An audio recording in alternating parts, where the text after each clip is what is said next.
Some energetic folks who would perhaps enjoy having a photograph of this.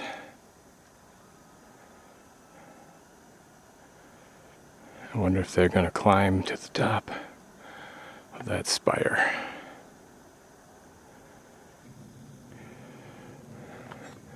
And panning along this wall, I see a cave, and I wonder if it's had any other kind of use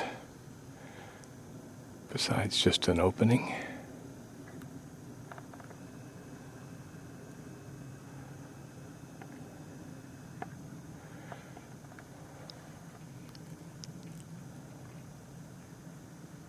Now this is kind of interesting because the underlying rock had already been metamorphosized or bent considerably and then eroded in this creek bed into a somewhat flat surface, which makes for a very interesting design.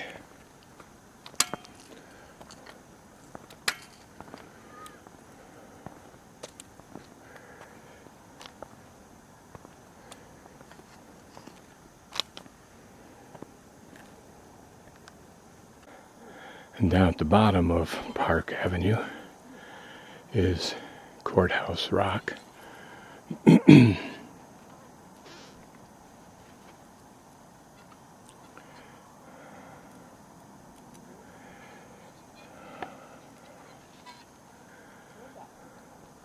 Now, to make this all fit together, here is the stone that it came from, except that had the water been eroding a few feet farther away from the camera, it would look like this weathered creek surface.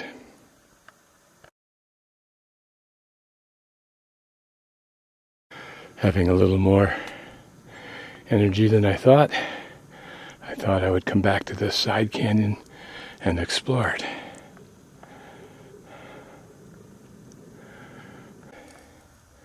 Some small, pretty, water eroded features in this creek bed.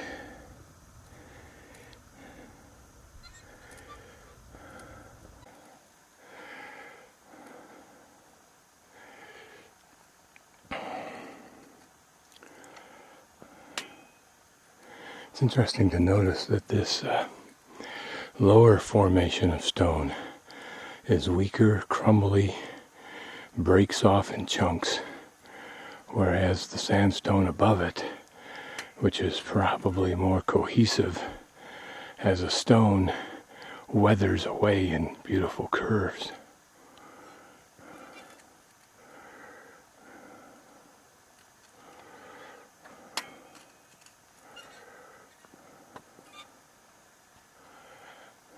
That'd be an interesting runoff to watch after a storm.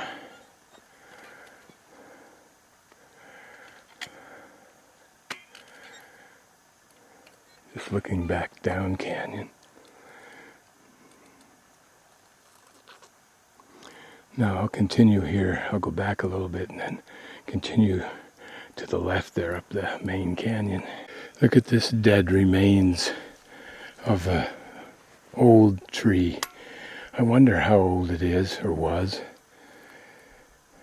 Whether these are roots or whether these are limbs or both. And there's a ledge up there that would be a runoff ledge in a storm, but I don't know if it's worth trying to get up there or not. And if you can get there from here this way, but I'll find out. From here, I don't see any safe way up over that ledge, so I probably will not try it. No, nothing here worth that effort or risk. Panning the other way, clearly not. The other problem is this is loose and crumbly rock, so I have no idea how stable it is, if it is. Here's some interesting material, like a chalk. Almost breaks apart like a chalk. Almost breaks apart like a chalk. Just a globule of it. So I'll go back down, having enjoyed this little sojourn to the side.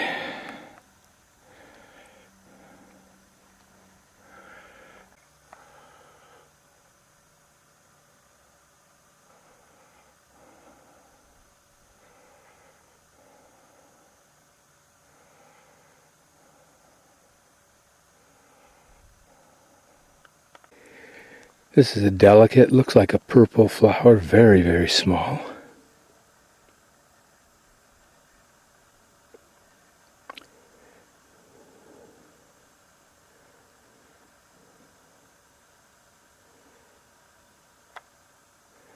And it's parked right in the middle of the wash.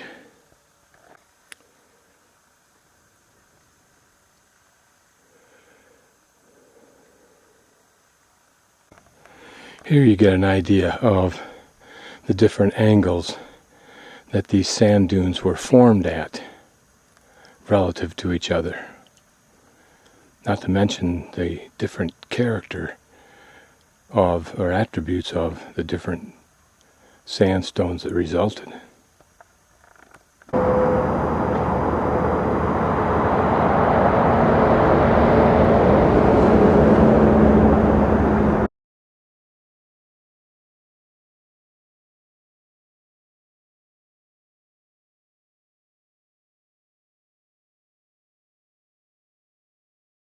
This is just part of the 34-mile drive into the Needles unit of Canyonlands National Park.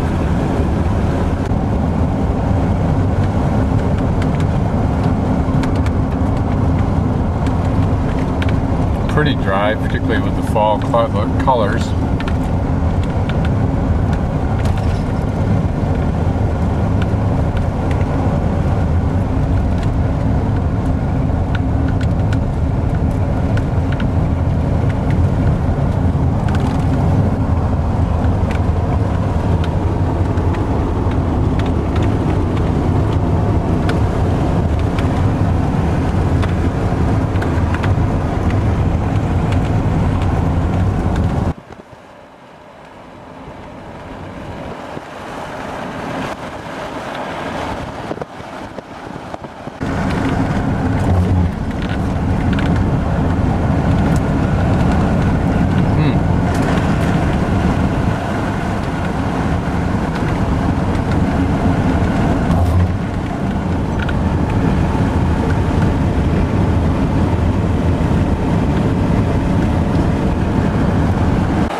My first night at Canyonlands, the Needles section in the south, the campground was full.